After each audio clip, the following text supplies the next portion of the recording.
The flowers are in bloom, but what's blossoming in the accounting world?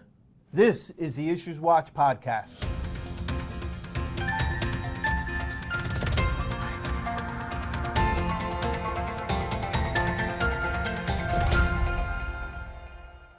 Hello and welcome to the IssuesWatch podcast. I'm Brad Muniz, your host for the bi-weekly accounting and auditing episodes. I'm an assurance partner at Clifton Larson Allen. And back with me today is Frank Boudelet, an emeritus partner at Witham and my co-presenter for the Society's Law and Ethics webinar. Welcome back, Frank. Glad I could be here. Okay, super. Coming all up north for us. Just for you. This episode qualifies for Nano CPE credit. If you're interested in earning CPE credit for this episode, hit the pause button now and head over to njcpa.org/nano to find out how. Quick disclaimer. The views and statements expressed herein are our own and not necessarily those of NJCPA, CLA, or Witham. Okay, Frank, so we got a couple topics today. Not a lot of different topics, but two big topics to talk about. The first one is the FASB came up with a proposal for some of the financial concepts. I find this very interesting, Frank, because the financial concepts came out a long time ago, right? Yep. It was only like 6, right? Or 7? Exactly, right? But this they stopped. Yeah, and they were pre-ARBs and APBs, all that stuff.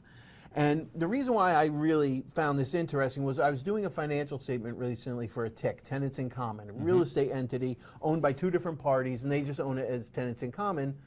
But the bank wants that report on that entity. So it was going to be tax basis. Here's the problem, though, Frank. Tax basis financial statements, you know, have to be prepared as it looks like it's on the tax return for the most part. You may show meals and entertainment in with expenses and not as a non-deductible, but still it's supposed to reflect the numbers and information on the tax return. Agreed. Problem is, the TIC doesn't file a tax return. So then what?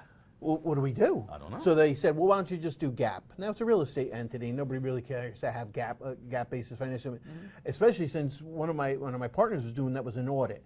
Now they got to start auditing a real estate entity dealing with allowance for doubtful accounts, revenue recognition, although it's leases, but all the lease pronouncements are like, tax basis is just acceptable to the bank. What do we do? So we did find a non-authoritative guidance as that. But where am I going with this whole thing is they came up with this proposed concept of defining an entity. Now remember, the FASB's GAAP though still, so we still have tax basis over there, and they decided that they're going to define what an entity is. How did it take this long? I mean, Piccoli came out with the double entry accounting back in what, the 1300s? Yeah. And they're finally now saying here's what an entity is. And here's what they said. A reporting entity is a circumscribed area of economic activities that can be represented by general purpose financial reports that are useful to existing and potential investors, lenders, and other resource providers in making decisions, providing resources to the entity. Has 3 features: economic activities have been conducted. Those activities can be distinguished from other entities. Okay, and this financial information is general purpose financial reporting, faithfully represents the economic activities of the entity. Okay. It's duh, right? This is stupid is one accounting response. Duh is the other. I mean, shouldn't this have been thought of years ago? I hope the FASB is not listening. These statements are my own, okay? But that all sounds extremely logical. How come this has never come up? Anyway, so I'm hoping that this will transcend over to tax basis financial. It's not tax. Right. Nicole, don't get mad at me, okay? And consider this. The one thing I do want to bring up that the FASB still says is parent-only financial statements. You can get this exposure draft. It's not a long read, 15 pages, and there's other stuff that you don't need to focus on. Parent-only financial statements can't do still. Right, still. Can't do that still.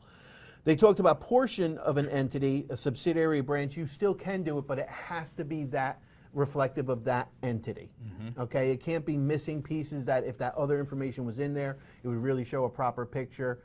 So you can look at portion of an entity, but parent-only financial statements, stop it. You can't do it. How many times, I'm sure you've seen it in peer reviews, I've seen it. Times. You see a financial statement of ABC company, not in subsidiaries, ABC companies, and then there's an asset that says investment in subsidiary. Right.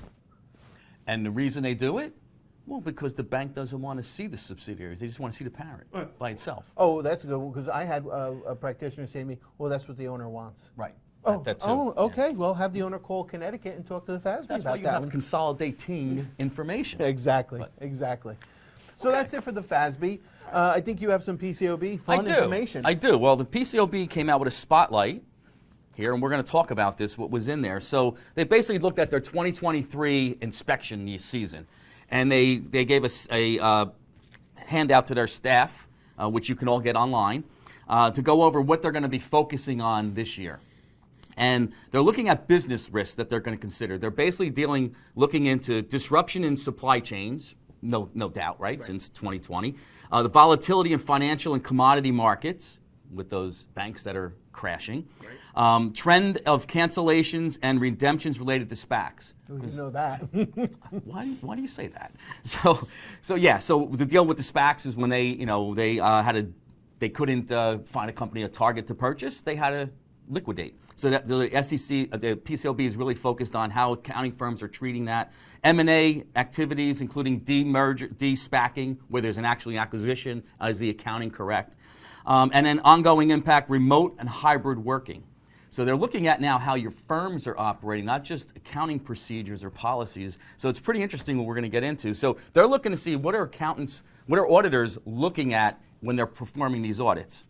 So their inspections, they're going to enhance their inspections. They're going to emphasize public companies that are in industries and sectors that have been impacted by the economic conditions today. I know. The Fortune 100 companies, which we all knew, they would go to look at those.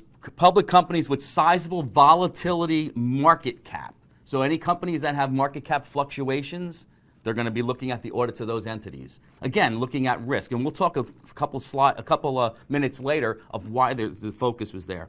And they're looking at broker-dealers that are dealing with significant digital assets. A lot of broker-dealers are dealing with Bitcoin and all those other currencies, digital currencies. So they're looking at companies that, how their audits are being performed. They're going to expand the number of audits they do for annual firms. So there's a lot of firms now have become annual, and they're looking at, 90% of the audits of the inspections are going to be just like they did before. They look at 2 to 3 areas, but now they're going to take 10% of what they typically look at, and they're going to look at offices or partners that had issues in the past. Yeah. And they're going to be focusing on any deficiencies in any audits from 2022. So you guys that are out there doing public company audits on an annual basis, they're going to be focusing on any problems you had in the past, and they're looking at those issues from the past to see if you fix those. Now, some of the focus areas that they have, and that guide that you can have has more detail here. I'm just going to hit the points that I think were important. So they're going to look at risk of fraud, and they want to know how is the auditor documenting in their work papers the risk of material misstatement. They're going to look at accounting and auditing risks, and they're looking at how do the auditors determine materiality. And I thought that was pretty easy, materiality. Well, now they're going to look and see is that materiality done appropriately, and are they using it across all the financial accounts. Right. So it's going to be interesting. And by the way, this might be for PCAOB, but as you know, Brad, and I know, AICPA will read this, and they're going to start looking at the rest of us and the rest of our non-public company audits. Here come the peer review. Here come the peer review. And the peer review folks are looking at this too. So just because this is PCAOB, it's going to trickle down to regular audits. Financial service specific consideration. I thought this was interesting. They're going to look at how you did the assessment on inflation and interest rates on the company that you're auditing. So how did you, as an auditor, deal with that? That's going to be very interesting. And it may not affect people, but document that it doesn't affect people. Right. Document it, but how are you changing your audit? Make sure you're documenting that in your work papers. Broker-dealers are focusing on revenue recognition, again, with the digital assets. The digital assets, what they're looking for here is how are firms handling getting the knowledge that they can accumulate to do the audits? Right. Are they consulting with outside parties? Are they documenting that consultation? Pretty interesting what's happening with the digital assets. So they're really looking to see how are firms handling this. The M&A include de-SPAC transactions. Again, they're looking at the valuations. How are these valuations performed? Are they, are the firms, using an independent third party to get the valuations? How are then the audit firm dealing with that valuations? And then I thought another interesting part was the work of other auditors.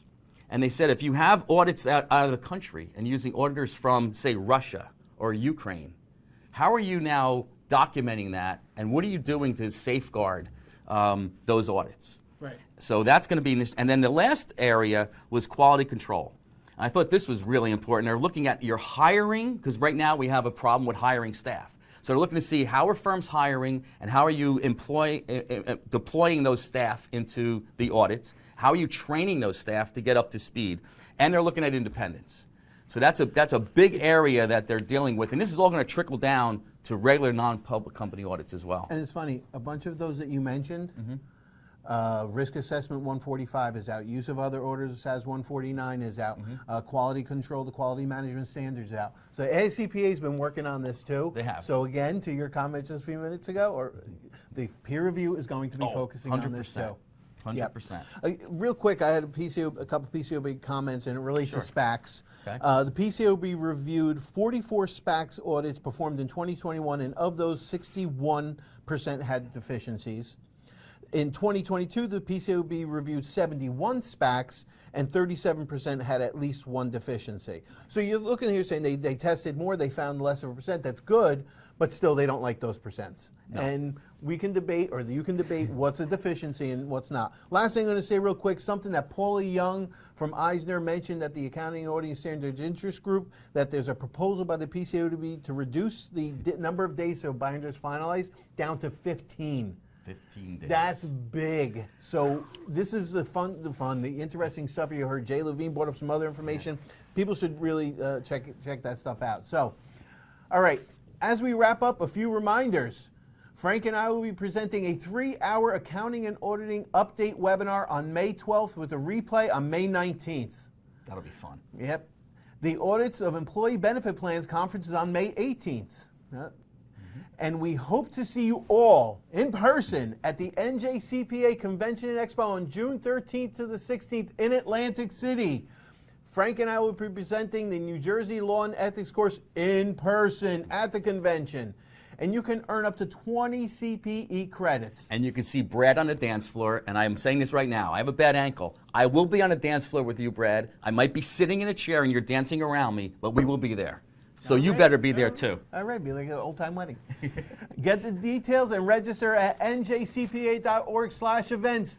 And last but not least, please look into joining the NJCPA Accounting and Auditing Standards Interest Group. Sign up for free at njcpa.org/groups. Frank, I love having you here. You always add so much to this presentation. I enjoy Thank this. you. Thank you for having me. And thank you for watching and or listening.